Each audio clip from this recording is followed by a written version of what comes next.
Hello, ladies and gentlemen, boys and girls. Welcome to episode 222A of Tales with TR. I'm your host, Terry Ryan Jr., and I am just back from shooting season 4 of a Shoresy in Sudbury, in beauty Sudbury, Ontario. First time we did it in the summer. It's a lot of fun. Now I leave tomorrow morning. Of course, I've been back for what seems like a cup of coffee. I get back when I get back. It's today, Tuesday. I got back Sunday evening, picked up Penny Lane, and we went shopping. We went to see Deadpool Wolverine, took her friends to Starbucks, ran some errands today, and now I'm out again tomorrow, man. Wild how busy I am. And that's why a lot of you asked about podcasts and stuff. Look, I got to get my own in.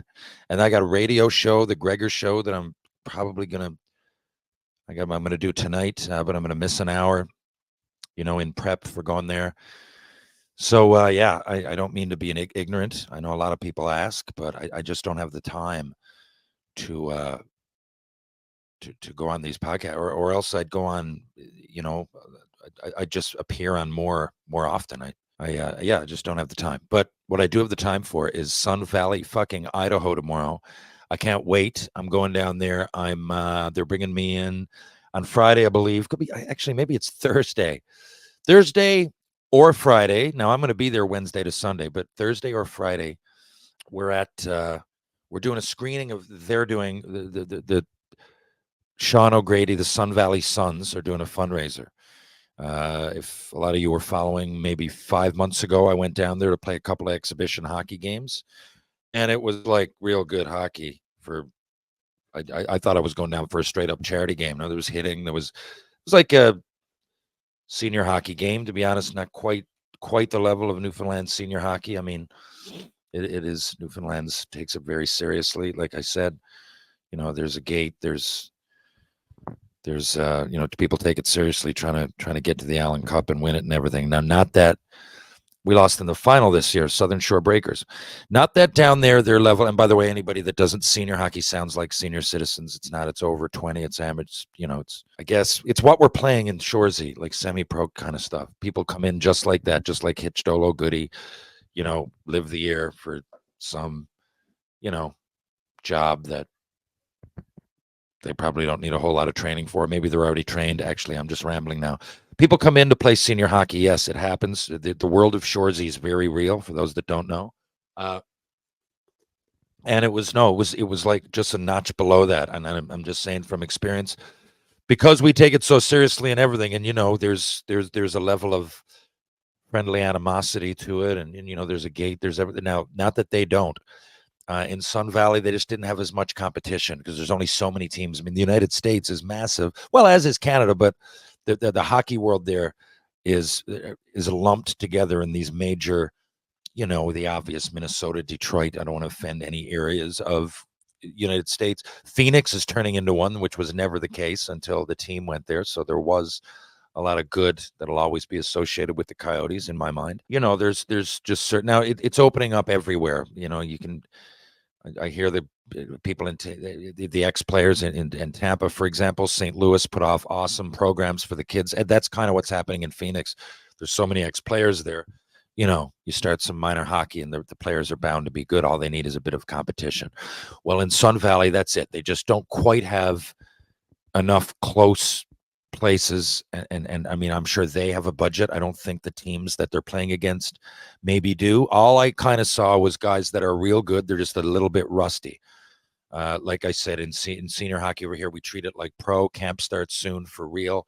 There's a draft, right? You finish last, you pick first. There's always guys coming back from pro or junior, whatever. If you played minor hockey in a certain place, then they get first dibs. It's really, there's an intricate, if you can believe it, whole system that we go by, and then we try to go and get to the Allen Cup. Last year it was in Dundas, Ontario. It's a big production, man. It's a lot of money goes into it, a lot of organizing. Well, Sun Valley have that. It's just I don't know if they've got enough teams that are close that make any sense to. Sorry, there's kids playing right outside my window. I can't really tell them not to play. It's bothering me. I don't even know if you can hear them. But you know what? Fuck it. I'll get around it. Yeah. So anyway, it's a real professional thing they got going. It's lots of ex-players. Sean O'Grady, the guy brought up, he was a guest on here just a few months ago.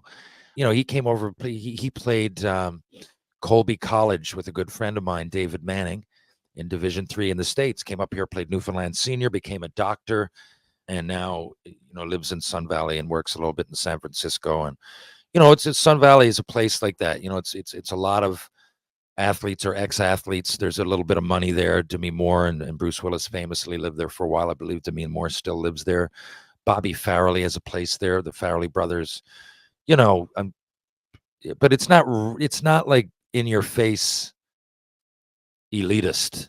That's what I really like about it. I think that's why Sean could probably, Sean's like one of us, maybe one of us. I don't know who I'm talking to.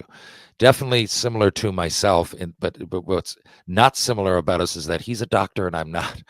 But he's got a bit of money. He's managed his life well. Married an awesome girl, has 2 awesome kids, and I found Sun Valley. I mean, my favorite place to hang out there was the Sub Shop. Ernest Hemingway, like I said, you guys remember we talked about Ernest Hemingway? He chose to live there, and there are a couple of his little dive drinking holes, dive bars that he used to hang out in are still there. I love going in and having a beer. That's what it has. It has like small town, like Grand Falls, Newfoundland feel to it. It's not pretentious at all. At least I didn't see it that way. Yet I'm sure, I didn't ask, but I'm sure like a lot of people there are well-to-do, but they certainly don't come off like it. It's like just awesome like that. So, I mean, it's probably why they can afford to keep bringing me down. Not that, I'm not breaking the bank, but even just the flights alone and the hotels they're putting me in are expensive by my standards. But anyway, it's fucking great part of the world, and I'm really excited. It's gonna be the Hansons being the Carlsons, Steve Carlson, Jack Carlson, because there is, I think it's Jack Hansen, he'll be there, and I believe Jack Carlson. Steve Carlson, I believe, won't be there. He was one of the Hansons, but 2 of the 3, as far as I know, and there's going to be special guests and a lot of quote unquote celebrities, kind of, at least ex-athletes and people that have been in the limelight live there. So I hope to meet someone that I haven't met that I can learn from and talk to. I'm not as crazy as Senior when it comes to talking, but when I go to these things, I'm as excited as the people that are paying to see me. What we're going to do, we're going to watch Slapshot, and then afterwards we're going to shoot the shit about Shoresy and Slapshot with those guys. And it's like a paid event, the community there. So to say I'm looking forward to it is an understatement. I could do without the travel now. I could do with this being next week because I've just been on the go, and it's so great to see Penny Lane.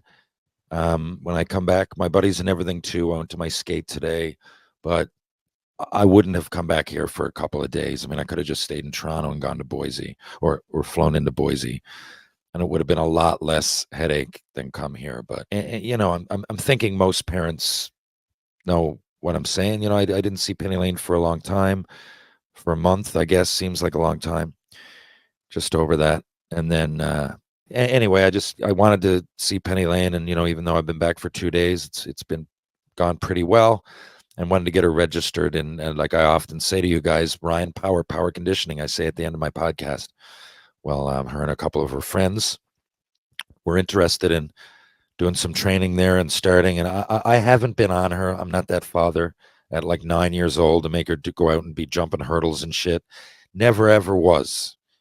I do put her in extra programs if she likes it, if she wants to. I've never once said like, drop and give me 20, none of that shit. Now, of course, pandemic, or every year there's a point that like the indoor soccer ends and the outdoor soccer hasn't begun yet. It's like playoff season in hockey. So during that time when, the snow is gone, it's not perfect weather, but put on a tracksuit and bear a little bit of the cold wind, and you can shoot a soccer ball. She'll come up with some of her friends. I think I posted stuff on Instagram. She'll come up with some of her friends, like take shots on me. Of course, we'll do like one-on-ones and stuff if they want. Like it's just like a hockey player plays shinny, outdoors, or a little bit of road hockey or something. That's it. We just get a few people up. If there's 6 of us, I'll go in net. Um, and then maybe have one sit out 2-on-2, stuff like that. Like, I've never said, let's go, we got to train. But now she's 14, one of the better players around. I mean, she's one of the strikers on the provincial team in the summer games. Their group was a year young and they won it. A group of them are real blue chip prospects. And I just say to them, if you guys want some extra training, so now a few of them do, I put her in there with Ryan Power. And I believe at that point, half her team will be going because a few have already gone. Ryan's awesome. Like I've said, I think, definitely a big part of Alex Newhook's success. Alex was a fucking bona fide superstar at like 10. Like everybody knew it. I will honestly say, I'm being objective here. When I talk about my own life story, I'll tell you the good, the bad, the fucking ugly. You guys know it. But I was a fucking wagon of a player, especially in Pee Wee. Because in Pee Wee, I grew a lot. I was like my size now. I went up to like 6 foot. I was like 180, man. I took the puck. I used to go like, I had like 400 goals. It was nuts. And we went to the Quebec Pee Wee tournament. I was rated number 1. We weren't Team Newfoundland. People think that because we went up. We were the Mount Pearl Blades, town of, at that time, 20,000, I guess, 25. And fucking knocked off like Philadelphia. We lost an exhibition 5-4 to Toronto Red Wings. We beat fucking Team Switzerland. Like it was nuts. But and I honestly, we went the year before, and Jeff O'Neill was that guy. He was fucking on lights out. Like everything was Jeff O'Neill. I'm not kidding you. I went to that, and then there was a big article in the paper. Terry Ryan out at the net. Terry Ryan, a name to remember. And I'll never forget that. It convinced me that my dad was, when he was in my ear, that, you really could go away. Never forced me. That convinced me. When I was at the Quebec Pee Wee tournament, which is like 150 teams, I think it's the biggest minor hockey tournament in the world, or one of them it was then. Then I was like, okay. Now I'm not bragging when I say that to you guys. I mean, I went out and played junior a few months later, right? How the fuck do you think I did that, right? Now, part of it was definitely an early growth spurt. For sure it was. But, and Adam, a couple of years before that, we won. I don't think we lost a game. I wasn't as dominant, but as dominant, I was dominant. Not as dominant, but I was dominant. That's the truth. But we had other great players on our team. Gary Clark, Steve Kwan, Craig Hodge, Brad Phillips, Jeremy Charles. I don't want to forget anybody because like we were good. Like we still would have won it without me, I think. Actually, I scored in overtime. Yeah, Cornerbrook had a good team in the Adam All Newfoundland. But we still would have won most of our games without me. That's the truth. And then the same thing in Pee Wee. So I wasn't the reason that like we won the All Newfoundland, but it didn't help that I was on the team like anybody else. Or we won the provincials in my second year Pee Wee 16-0. Right? I think I had 8. But so what does that leave you? We would have won 8-0 if you want to like play that butterfly effect game, So like we just had a bunch of guys that hung out every fucking day. And we won the Atlantic. We didn't even win the Atlantics. We went up and got knocked off by Bedford 10-7, if you can believe that. We didn't even win the Atlantics. We went up. I remember I was top scorer, and again, by a fucking landslide. I had like 26 points in 4 or 5 games. I'm being objective. I'm telling you, this happened. This is facts. Again, this was after the Quebec Pee Wee tournament. At this point, Tri-City are frothing at the mouth because they're going, okay, you're coming out. So, and I really hadn't agreed to it. But then I noticed Brad Park was there. Like I got MVP top scorer. But Donald McLean was there, who ended up playing in the NHL and having a fucking great career. 50-odd goals in the minors a couple of times. One of my good friends I ended up playing with, right? He just hadn't hit that growth spurt yet. So I was like Daddy Mac when it came to like skill, right? Daddy Mac was real good, right? They beat us, but yeah, as far as like scoring and stuff, I don't know. He was probably 10 points behind me. Like he'll tell you this. Like I was definitely, I'm talking about the Atlantic Championships that year. Brian Surrett was there. He was real good. A couple of guys from Fredericton, Scott DeWolf. There was some great play. I hit that growth spurt. That sounded rather braggadocious, but that's what happened, right? And then I went out to play juniors a few months later. Man, it was wild. I was big enough, and I learned, but like I hadn't hit or anything. That's why it was so awkward, and that's why I put fucking hot sauce on my hands, rubbed it in my opponent's face, and beat him up. And then lost my virginity. Like, it was just all so fucking crazy. But anyway, I'm getting ahead of myself. So all of that happened, right, in my life. And I feel like I got to say, like, obviously, then the next few years, people caught up with me. When I went 8th overall, remember, I left as a pure scorer centerman. But when I went to Tri-Cities, like Damon, even on my own team, there was a better skater than me, right? So I didn't keep that level of, I guess, leading my teams in Cornell in scoring as a 14, 15-year-old. But like when I got to so that I'm still like from 13 to 15, yeah, it was like, what the fuck? Like, this was a super prospect. But when I did go to Tri-Cities, like I said, things happened. What goes up must come down. When guys got bigger and everything and caught me, guys like Josh Green, my league, Kurt Walsh over here in Newfoundland. Well, obviously Iggy and those guys, right? And that really did happen. And all of a sudden, my first year major junior, pretty good.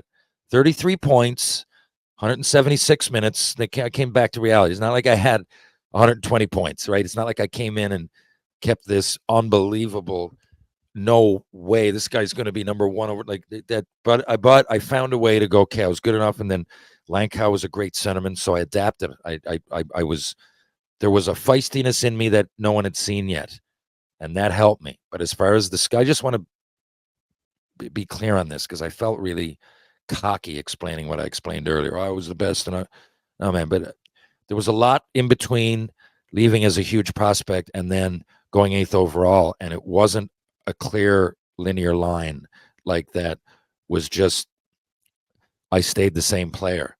I had to adapt. When I was 16, given my status as like when I left, like leading my team and scoring at 14, like the number one bar none player at the Quebec Pee Wee tournament, and then I go and like all kinds of BJ Young. I told you about BJ.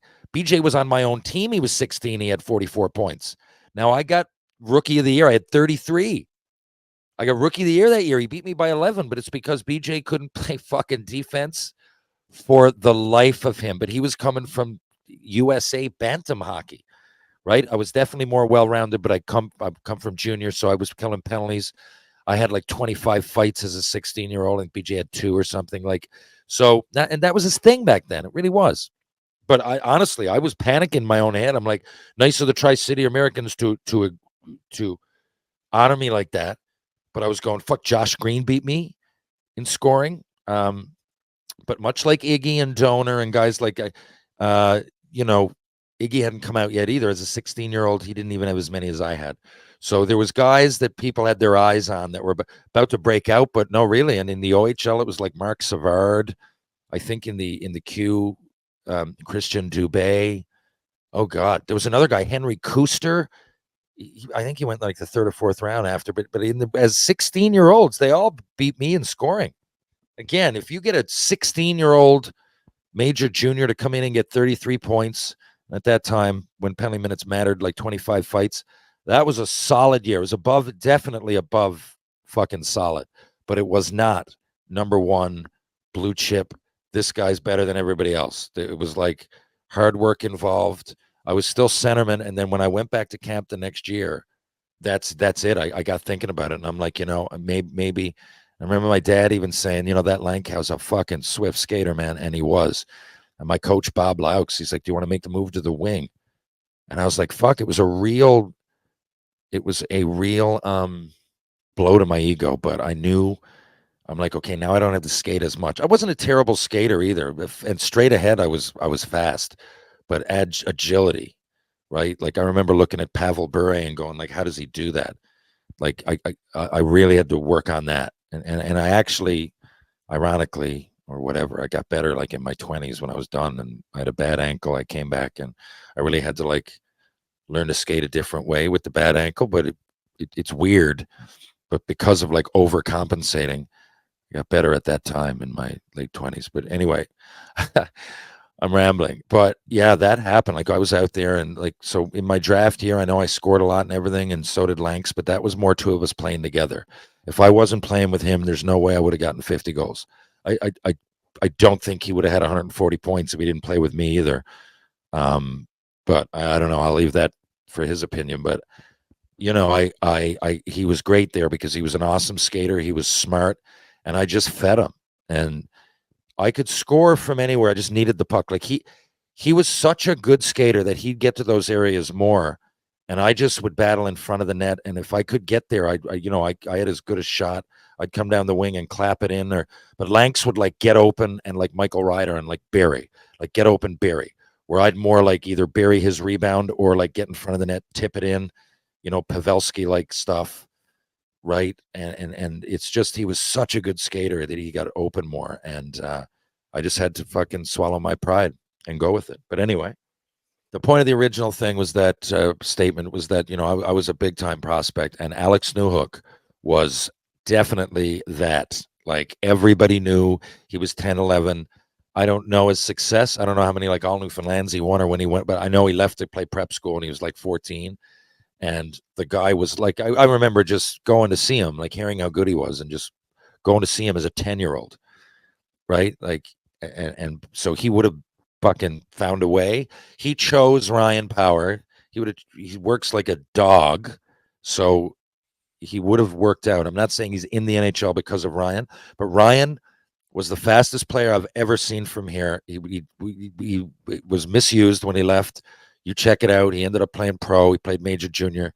If I'm a coach, I just make him a penalty killer immediately. He was so fast that he got chances that people kept putting him on the power play and everything. And I'm not saying he couldn't play there, but he was just misused. I think he could have played in the NHL if you gave him a defensive role. I really do. He was the fastest player I've ever seen from here. And Alex is like equally as fast, and Ryan trains him. So, I mean, do the math. But anyway, Penny Lane and her friends are going to go to Ryan, and that was the original point of this now. Okay, listen, I can't even remember where I left that, but my buddy Taran Sandwith, the Sandman, has texted me. So I leave tomorrow. I was going to bring my computer, but I have some questions. I was going to have Jason Podolin on today, and he couldn't do it because our times didn't work, and I don't want to have to take my computer and mic and everything down there. I'll be back on Sunday, right? It's Wednesday, Thursday, Friday, Saturday. I am going to cut this podcast and start one with Sandman right now and release them back to back this week. Then you'll have your pod. We haven't had Sandman on in a while. Listen, the point of everything I just said, I sometimes I go down this rabbit hole and I feel like I'm bragging, but that's my life. And I'm just trying to tell you guys. I know most of you get it, but I know I'll get fucking messages and emails. You cocky fuck, and I hate it, man. That's why I can't stand sometimes checking messages. So if you're gonna send that, relax.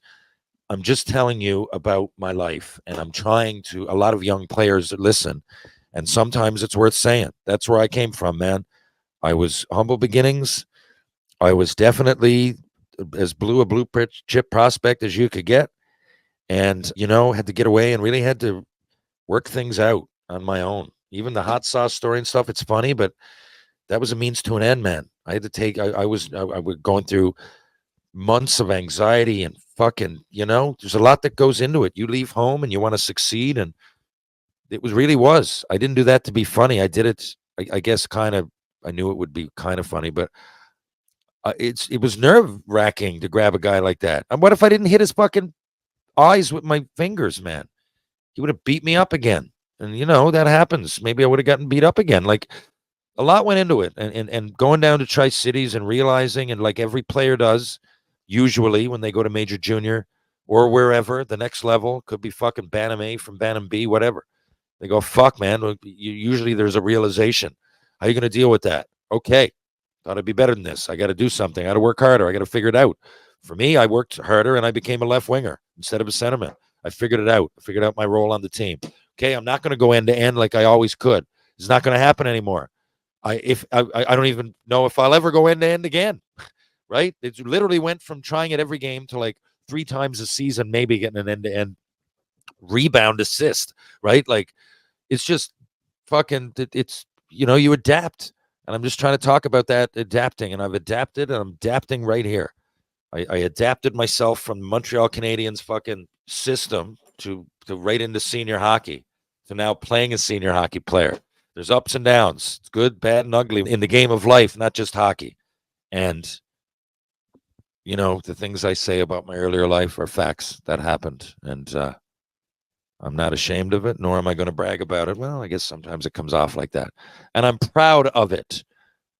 But I don't like braggers. I don't like braggarts. I talk a lot, so it often sounds like me. But what the fuck am I going to talk about when I come on here alone? I'm my own guest. It does fuck with my mind sometimes, though, because it's my biggest pet peeve is when people are cocky and, as an athlete, overconfident. I used to love fucking when people come out and said something or were overconfident or like sailed by the bench, pumping their fist when it was like 3-2. Yeah, I did it. I did it when the game was out of hand. I'd never want to put my team at risk, and then you score and then come back and win, or in every component. Same thing with politics. I've told you guys, I'm very much in the center. I don't want people to fucking snap. I'm not, I don't want to talk about any particular politician on here other than I've said, I don't like Donald Trump's vibe when he gets on like that. I just, the braggart, me. There's no anything. He's never apologized. It's now some people believe that that's what you need in a leader. Again, a lot of the actual policies on that side, I'm totally down with. Not all of them. That's why I'm in the center. But I just don't like people that brag like that. The athletes, there's some great athletes, man. It's part of boxing. Over time, I guess I would go back and I get everything Muhammad Ali did was great, but I used to hate that. I'm the greatest. I don't like that. I don't like when people say that. I hope it doesn't seep into hockey. It hasn't yet. Who knows? But it's not, even think of, okay, Steph Curry's one of my favorite basketball players. I don't think he's braggadocious. He's a great player. Jordan, in a way, but I don't think so. And I think, to be honest, is that even a word, braggadocious? I use it. I don't know if it is, but you know what I'm talking about. Narcissistic or whatever. Like, and I look at LeBron and, because he's philanthropic. He gives a lot of money away and he's very often, there's a me about it. But I think that's why subconsciously I lean Jordan over him. I don't think it's era. It's just, God, he needs the spotlight, but not in a, yeah. No, I can't put LeBron there. Fuck, as much as I want to. There's just something about him, a swagger, something I don't like. But he's not real selfish. Like Kyrie Irving will take your whole team down and then he'll try to be modest about it. He doesn't realize the things that he does off the court or being, whatever. Certain, I guess it's part of boxing. I don't like that part of it. I hate calling people out because, I was once a professional athlete and I hated when every single word was dissected. And lots of times people say things, or like Vladdy Guerrero or even Patrick Laine when he first came over. I know he knew English, but there was some phrases that he used. I'm like, does this guy know what he's saying? But I got to be honest, yeah. Like Allen Iverson, there's an example. He doesn't have to practice. Practice? You mean practice? What do you mean? Like, the fuck are you talking about, buddy? What are you talking about? You're putting yourself above the team just in the quotes you're saying. That's worse. Without even saying I'm better than everybody, you're saying it in the most pronounced, historic way. What do you mean practice? I don't have to practice. Right? Anyway, just that whole thing. And someone will say, well, he wasn't talking about that. Look, I heard the quote. I'm just saying there's a level of swagger and cockiness that I don't like in an athlete. And that's just the way it goes. And I think of all the major sports, it seems to be at a minimum in hockey. And maybe it's because you get a fucking punch in the face. Maybe that's it, right?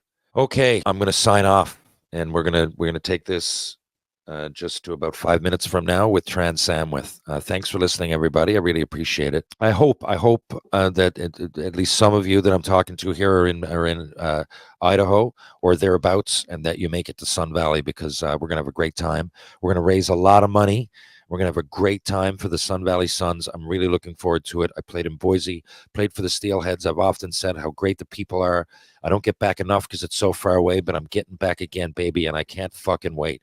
See you tomorrow, Idaho. If you're downtown St. John's, Idaho, and everybody else, you want to take in a bar or two, check out the Bull and Barrel, Greensleeves Pub, Trinity Pub, Rob Roy Confusion, and of course, the Martini Bar. If you're going to go for a bite to eat, I'd go to Loose Tie or Blue on Water. Of course, if I was in the East End, I'd go to Peter Wedgwood's Wedgwood Cafe. I've already spoken about Ryan Power, strength and balance for the body and mind. Give your fucking head a shake if you're on the fence and head on in. Power Conditioning on Rope Walk Lane. Mr. Lube, 2 locations. St. John's, Newfoundland and Labrador, Torbay Road, Cammount Road. Live, laugh, loop. People Pain Relief, Pain Sticks, just don't quit. Go to peoplepainrelief.com, see what all the fuss is about. Muggsy Jeans. I fucking love my Muggsy Jeans. And of course, True Hockey. Take what is yours. I'll be back in just a few minutes with Taran Sanwith, my old buddy and ex-teammate. Thanks for tuning in. I'll catch you guys on the rebound, which is going to happen shortly. Over and out.